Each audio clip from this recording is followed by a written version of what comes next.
Hello friends, नमस्कार। आपका अपना चैनल ज्ञान गंगा में आपका स्वागत है। आज मैं ज्योग्राफी के महत्वपूर्ण प्रश्न लेके आई हूँ, जिसका आंसर मैं व्याख्या के साथ दूंगी। इसलिए पूरा वीडियो बिना स्किप किए हुए ध्यान से देखें और जिस भी प्रश्न का आप आंसर जानते हो उसका आंसर आप देते चले। हम चलते हैं अपने प्रश्न की ओर। क्वेश्चन नंबर 1, रावी नदी का वैदिक नाम क्या है? रावी नदी का वैदिक नाम आश्किनी, शतुद्री, परुष्णी या कालिंदी है। तो इसका सही आंसर है सी। रावी नदी का वैदिक नाम परुष्णी है। इसके बारे में हम कुछ अन्य जानकारियां भी देखते हैं। रावी नदी का वैदिक नाम परुष्णी है। ऋग्वेद में सप्त सिंधु के नाम से जाने वाली 7 नदियों के समूह का उल्लेख है। क्वेश्चन नंबर 2, केवलादेव राष्ट्रीय उद्यान को किस वर्ष यूनेस्को ने विश्व धरोहर स्थल घोषित किया था? 1985, 1982, 1981 या 1956? तो केवलादेव राष्ट्रीय उद्यान को यूनेस्को ने विश्व धरोहर स्थल घोषित किया था। इसका सही आंसर है 1985, यानी कि 1985 ईस्वी में यूनेस्को ने केवलादेव राष्ट्रीय उद्यान को विश्व धरोहर घोषित किया था। इसके बारे में कुछ अन्य जानकारियां हम आपके साथ शेयर करते हैं। केवलादेव राष्ट्रीय उद्यान राजस्थान में स्थित है। इसे औपचारिक रूप से भरतपुर पक्षी अभयारण्य के रूप में जाना जाता है। इस साइट को 1985 में यूनेस्को की विश्व धरोहर घोषित किया गया था। क्वेश्चन नंबर 3, कौन सा राज्य म्यांमार के साथ अपनी सीमा साझा नहीं करता है? अरुणाचल प्रदेश, मिजोरम, मणिपुर या सिक्किम? तो इसका सही आंसर है डी, सिक्किम।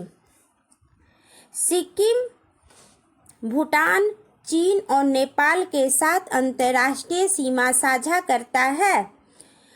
अब मणिपुर के साथ अरुणाचल प्रदेश, नागालैंड, मणिपुर और मिजोरम, यह म्यांमार के साथ अंतर्राष्ट्रीय सीमा साझा करते हैं। क्वेश्चन नंबर 4, निम्नलिखित में से कौन सी फसल खरीफ फसलों का उदाहरण है? चना, कपास, मटर, गेहूं? तो इसका सही आंसर है बी, कपास। कपास खरीफ की फसल है। इसे परिपक्व होने के लिए 6 से 8 महीने की आवश्यकता होती है। कपास पानी वाली फसल है और सिंचाई के लिए इसमें लगभग 6% पानी का उपयोग इसकी खेती के लिए किया जाता है। यह देश के प्रमुख हिस्सों जैसे पंजाब, हरियाणा, राजस्थान, उत्तर प्रदेश, मध्य प्रदेश, गुजरात, महाराष्ट्र और आंध्र प्रदेश और कर्नाटक के कुछ हिस्से में बोई जाती है। क्वेश्चन नंबर 5, जोजिला दर्रा किस पर्वत श्रेणी में स्थित है? जास्कर श्रेणी, लद्दाख श्रेणी, पूर्वी काराकोरम श्रेणी या धौलाधर श्रेणी? तो जोजिला दर्रा जास्कर श्रेणी पर्वत श्रेणी में स्थित है। सही आंसर है जास्कर श्रृंखला। जोजिला दर्रा के बारे में कुछ अन्य जानकारियां हम यहाँ देखते हैं। यह भारतीय केंद्र शासित प्रदेश लद्दाख की जास्कर श्रेणी में है। श्रीनगर से लेह जाने का सड़क मार्ग इसी दर्रे से होकर जाता है। इसे सिंधु नदी द्वारा बनाया गया है। क्वेश्चन नंबर 6, माड़ मिट्टी उत्तर प्रदेश के किस भाग में पाई जाती है? उत्तरी उत्तर प्रदेश, दक्षिणी उत्तर प्रदेश, पूर्वी उत्तर प्रदेश या इनमें से कोई भी नहीं? तो माड़ मिट्टी उत्तर प्रदेश के दक्षिणी उत्तर प्रदेश में पाई जाती है। तो इसका सही आंसर है बी। इसके बारे में कुछ अन्य जानकारियां हम आपको बताते हैं। माड़ मिट्टी में सिलिका 60%, लोहा 15%, एल्यूमिनियम 25% होता है। इस प्रकार की मिट्टी में कृषि करना कठिन होता है। क्वेश्चन नंबर 7, निम्नलिखित में से किसे भारत के डायमंड सिटी के रूप में जाना जाता है? सूरत, पन्ना, मुंबई या जयपुर? तो इसका सही आंसर है ए, सूरत। सूरत को भारत के डायमंड सिटी के रूप में जाना जाता है। सूरत अपने हीरे को काटने और चमकाने के लिए प्रसिद्ध है और भारत के डायमंड सिटी के रूप में जाना जाता है। क्वेश्चन नंबर 8, श्रीशैलम जल विद्युत ऊर्जा संयंत्र किस नदी पर बनाया गया है? तुंगभद्रा नदी, पेना नदी, कृष्णा नदी या गोदावरी नदी? तो इसका सही आंसर है सी, कृष्णा नदी। श्रीशैलम जल विद्युत ऊर्जा संयंत्र कृष्णा नदी पर बनाया गया है। श्रीशैलम बांध आंध्र प्रदेश के कुर्नूल जिले में स्थित है।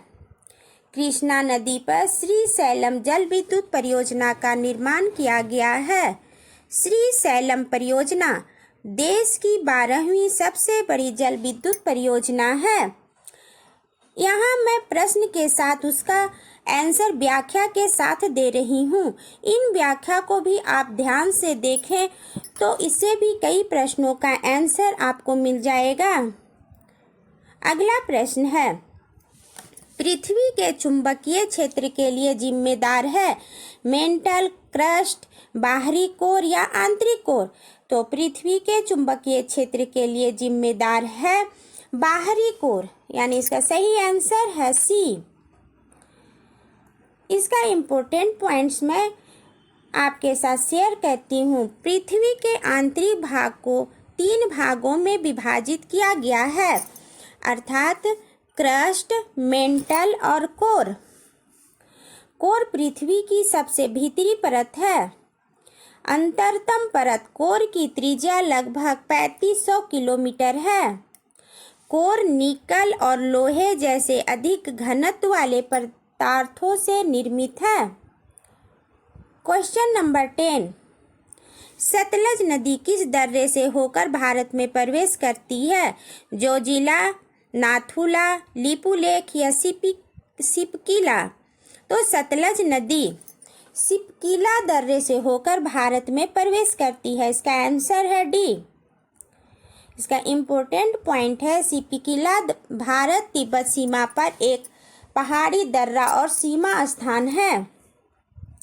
सतलज नदी सिपकीला दर्रे से होकर भारत में प्रवेश करती है। यहाँ भी एक प्रश्न है कि सतलज नदी भारत में कहाँ से प्रवेश करती है? तो सिपकीला दर्रे से होकर भारत में प्रवेश करती है। यह हिमाचल प्रदेश, भारत और तिब्बत राज्य में किन्नौर जिले में स्थित है।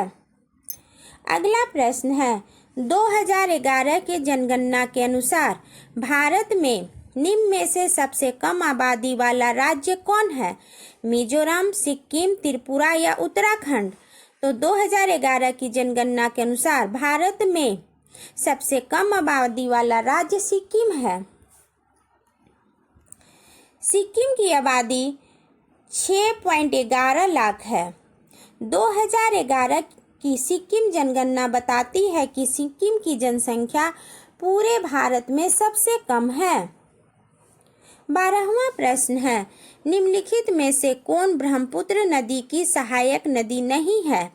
तीस्ता, सियांग, टोंस या मानस? तो इसका सही आंसर है सी, टोंस। टोंस ब्रह्मपुत्र नदी की सहायक नदी नहीं है। टोंस के बारे में हम जानते हैं, टोंस नदी यह यमुना नदी की सबसे बड़ी सहायक नदी है। इसकी लंबाई 148 किलोमीटर है। इस नदी का उद्गम यानी कि टोंस नदी का उद्गम बंदरपुछ पर्वत से है। टोंस नदी उत्तराखंड में देहरादून शहर के पास कलसी के नीचे बहती है। 13वां प्रश्न है, निम्नलिखित में से किस ग्रह का अपना कोई उपग्रह नहीं है? बुध, शनि, बृहस्पति या मंगल? तो इसमें सही आंसर है ए। बुध ग्रह का अपना कोई उपग्रह नहीं है। अगला प्रश्न है, लूसीफर किस ग्रह का एक अन्य नाम है?